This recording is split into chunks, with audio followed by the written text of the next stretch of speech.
Hello and welcome to another tutorial. We are going to continue our discussion on the classes, and we looked at the static initialization blocks, and we said that you have an instance initializer and then you put a static keyword right in front of it, and then what the compiler does is basically if you have a static fields that you already initialize them, the compiler also puts that code inside the static initializer block, and whenever JVM loads that class into memory, then the static initializer will be automatically executed, because static variables or static states don't need to wait for somebody to call the new operator and create an instance, right?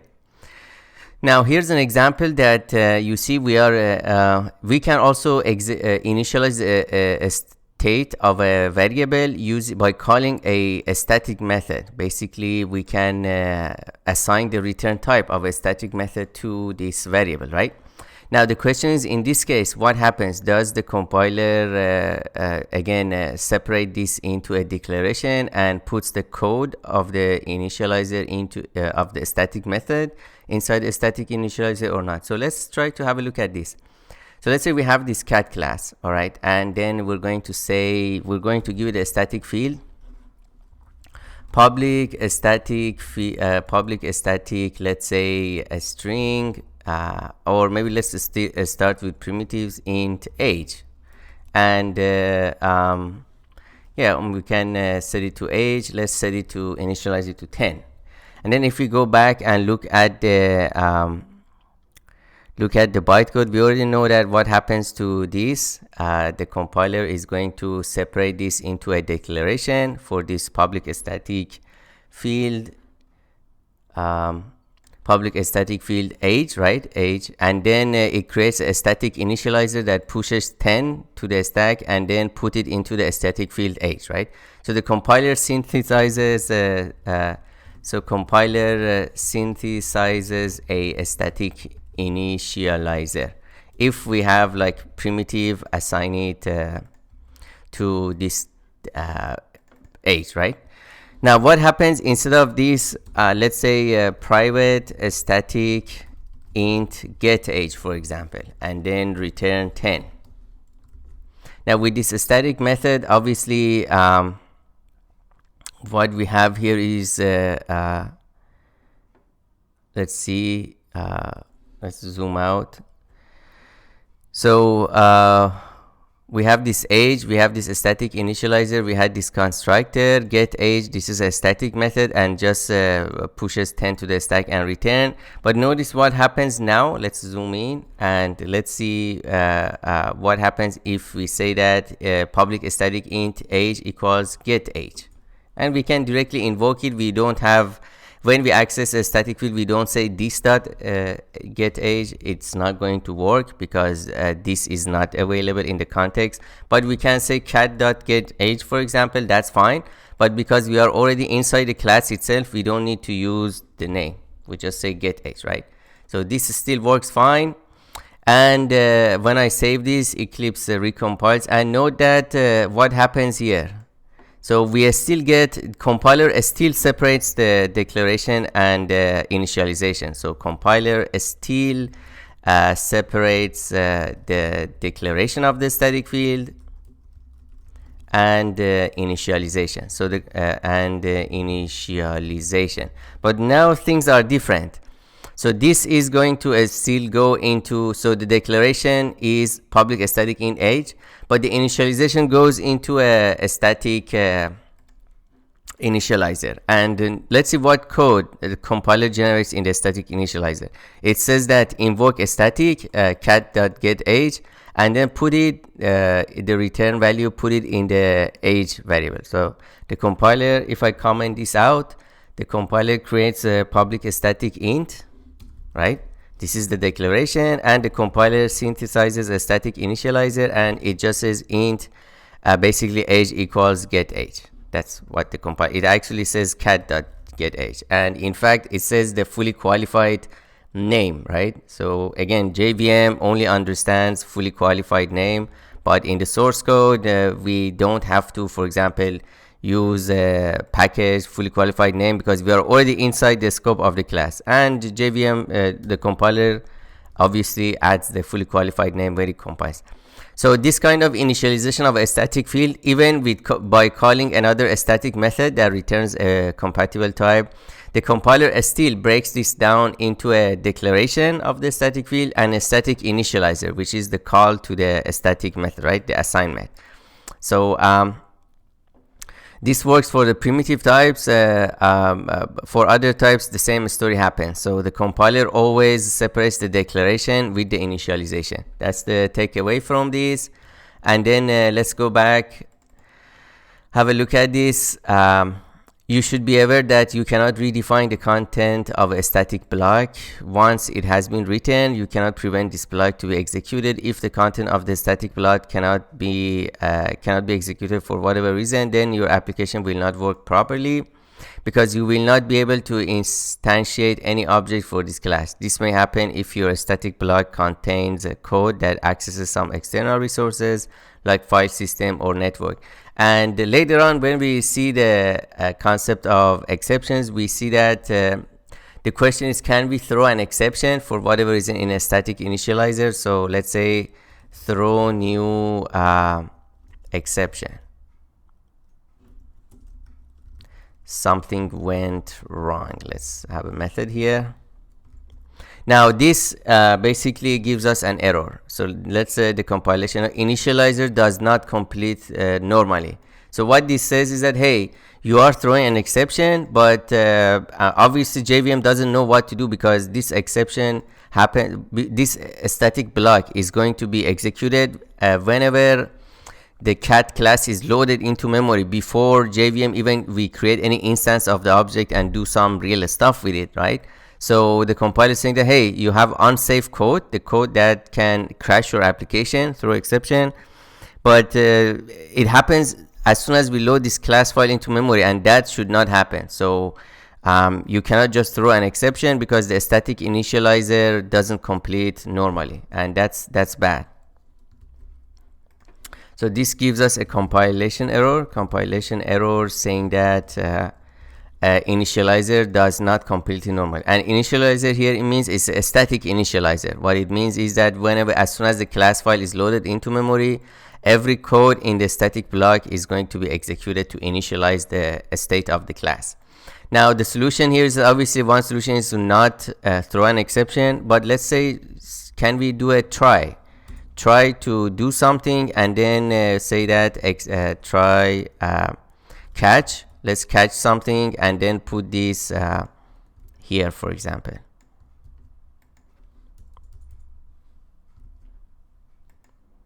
So unhandled exception type exception. So we can do some stuff and then throw exception, right? And then this try block, we might do some stuff and then check some conditions. If something goes wrong, we want to throw an exception, and then obviously we can catch it, sys out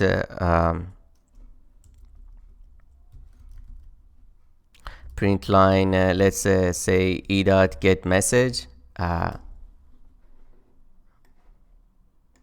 Let's see what exception. So e dot, we don't have much here, so let's just print the exception here, right? So this is allowed. We can catch the exception, we can try to execute some code. If something goes wrong, we can throw the exception, and then but then if we don't catch it, if we don't handle it, then we're going to get an error, right? So the error here is that the compilation error, insert finally to complete try statement. So basically saying that you have to either add a catch or a finally to basically handle the exception. Without the try block, you are not allowed to compile your code, because there is some exception that is might be thrown, but then nobody is handling it. So we can even have a conditional exception. If, for example, age greater than 100, throw an exception. Now this is still not allowed because it says that you have to handle this exception. JVM cannot handle it when it loads the class file into memory, so you have to handle it, right? Now we can maybe do a runtime exception, because for the runtime exception you are not required to handle it. And this is fine. And then let's say here we are returning 101. As soon as let's have a main method somewhere here, for example. As soon as we say that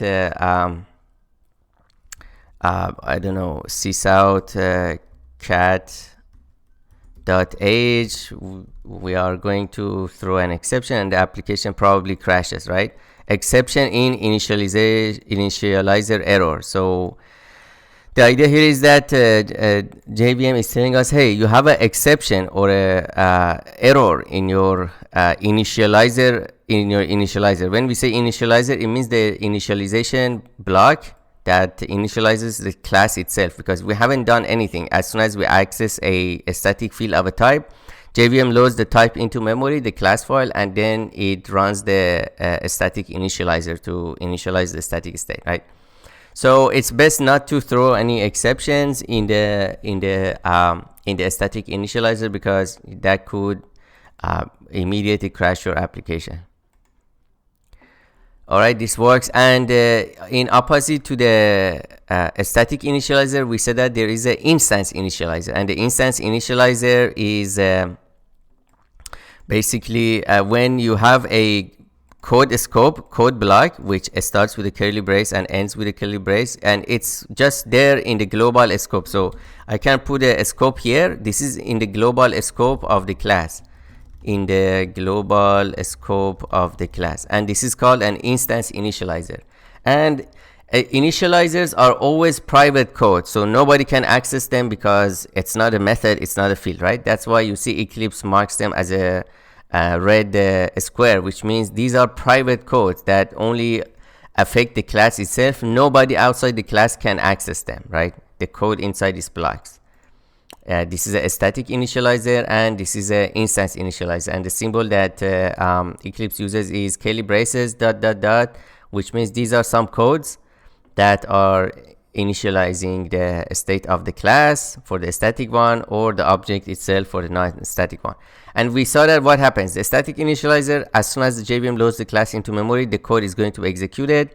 Instance initializer, the compiler copies the code to every constructor. So the code in the instance initializer is copied into each constructor, and then it's the second line. The first line of each constructor is always the call to the superclass constructor. The second line is every basically code that is inside instance initializers, and you can have multiple of them. You can have probably multiple of instance initializers.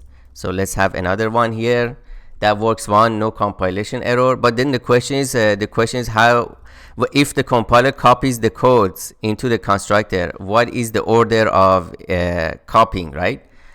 So let's do a sysout to look at this. Initializer 1, and then let's do this initializer 2, and then let's also have one right at the top. We want to see how the compiler basically copies this code into the constructor. And right now our cat doesn't have a constructor, so let's have a public constructor, public cat, and we're not going to do anything. And we know that what happens here, the first line is the call to superclass constructor, the second line is copy code from instance initializers, and then let's do a sysout also here, cat in a constructor, right? And then we have the main method. We are accessing the age itself. So if I run this, none of the instance initializers is going to be executed because we're not creating an instance, right? But then let's say cat1 is new cat. We're calling the constructor, and now let's see what happens. So cat constructor, this is the last line of code in the constructor. So obviously it's going to be executed last, but look at the order. 3 1 2. 3 was the one at the top, and then 1 is the second one, and 2 is the third one. So what this means is that the constructor copies the code exactly in the order that they appear in the source code. So so the order matters. Order matters for basically instance initializers, and the compiler keeps the order in which instance initializers appear in the source file or the class scope, right? So exactly, so if I say this is 3, this is 2, and the first one is 1, it's going to always adhere to this one, right? 1 2 3 1 2 3 1 2 3 1 2 3. So sometimes you have some code here. This could affect the some other code in the other instance initializers. So the order of the instance initializers matter.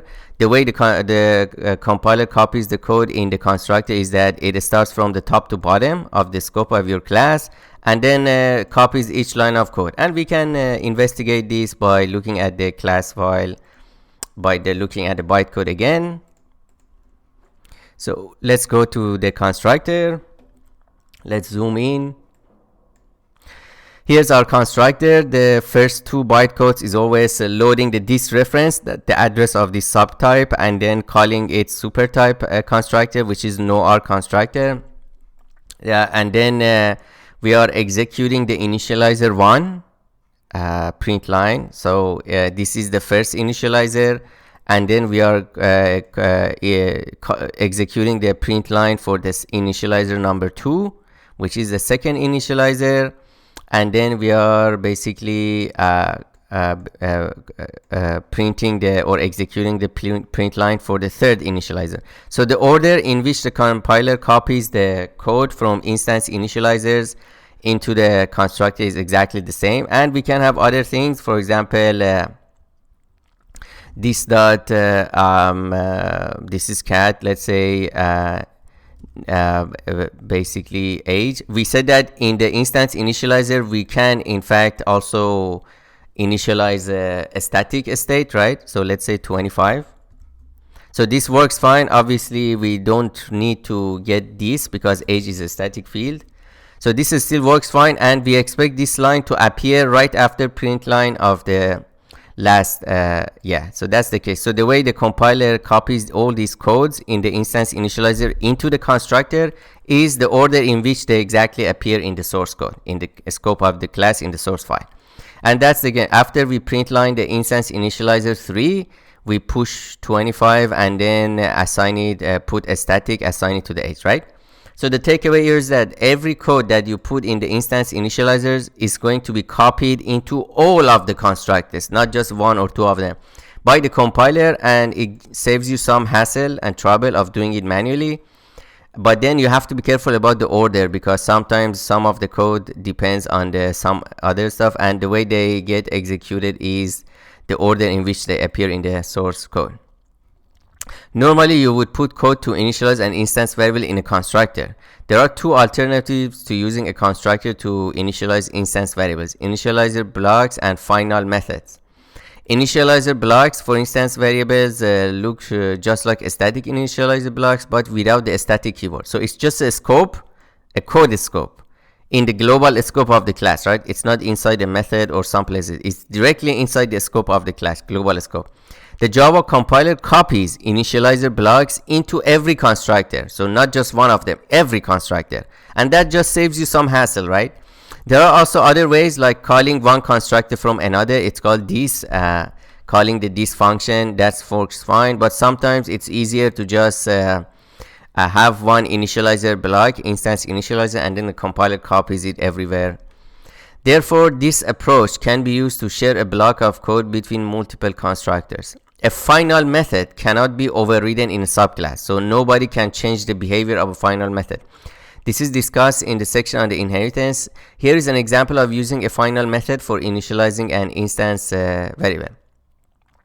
So this private var type, my var, is instance initializer variable, and this is a protected. So we are marking as protected so that the subclass can also call this, right? But they don't have to do it because this variable in the scope of the superclass, the subclass, when you generate it, the superclass state will be basically initialized. So you can probably guess what happens. The compiler copies this call into the constructor. And by the way, that also happens for the non-static field. So if I say int size is for example 10, this is a non-static field, so it will get initialized when somebody calls the constructor, right? So the question is what happens in the constructor, and that goes into similar to a static basically a static initializer, so non-static initializer. So let's look at the bytecode. In the bytecode, you see that we have this int size, but again, the compiler breaks this into the declaration first, right? There is no int size equals 10. But the question is, where is this assignment happening? It's happening somewhere in the basically in the constructor, in every constructor. So all these stuff, these initializations, when you declare the variable, the field, static or non-static, and then you assign it 10 or 20, something like that. These are all syntactic sugars, right? What actually happens here is that for non-static fields, the initialization, this assignment happens in every constructor, and the compiler copies the code, so you don't have to manually type it. You type it one place here, int size equal 10, and then the compiler copies this line of code that pushes 10 and then assigns it to the put field, puts assigned to the field in every constructor. So where does it happen? It happens before every instance initializer. So this assignment basically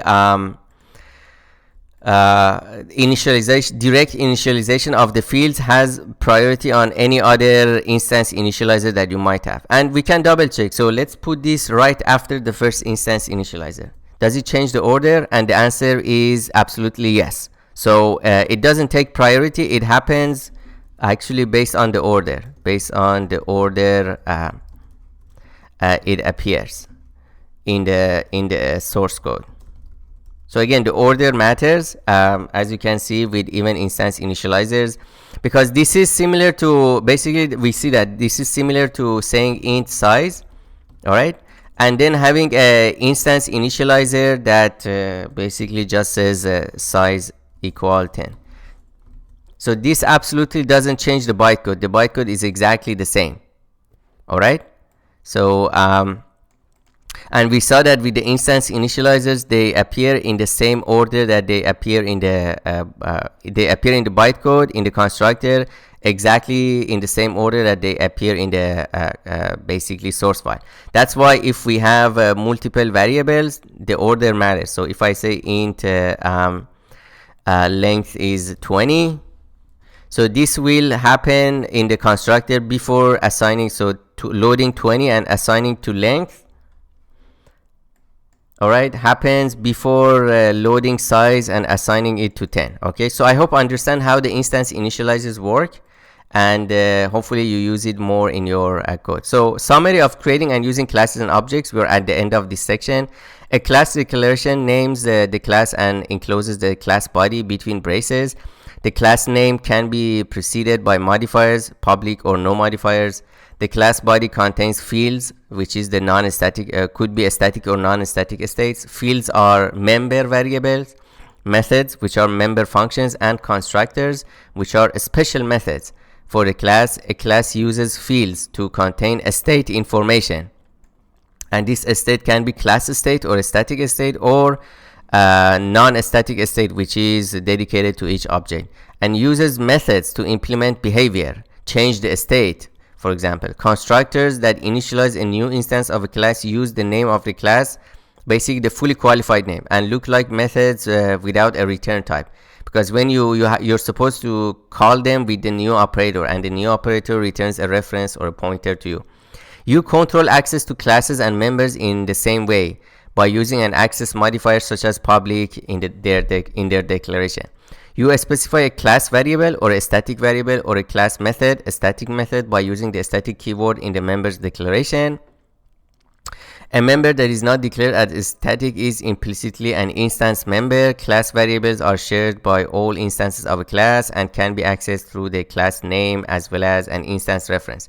And we said that if you try to access static fields and methods with an object reference, usually you get a compiler warning, not an error. It's still valid, but it's a warning because that's not the best practice. Instances of a class get their own copy of each instance variable, which must be accessed through an instance reference. You create an object from a class by using the new operator and a constructor. The new operator returns a reference or a pointer to the object that was created.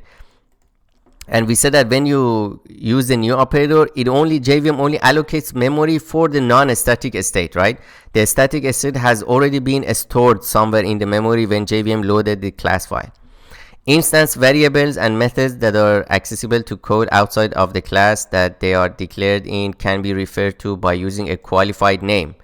The qualified name of an instance variable looks like this: object reference variable name. This is the direct access. It's discouraged. You should always keep the fields private and have getters and setters. Object reference method name, we're using the dot operator basically to access them. The garbage collector automatically cleans up unused objects, and object is unused if the program holds no more references to it.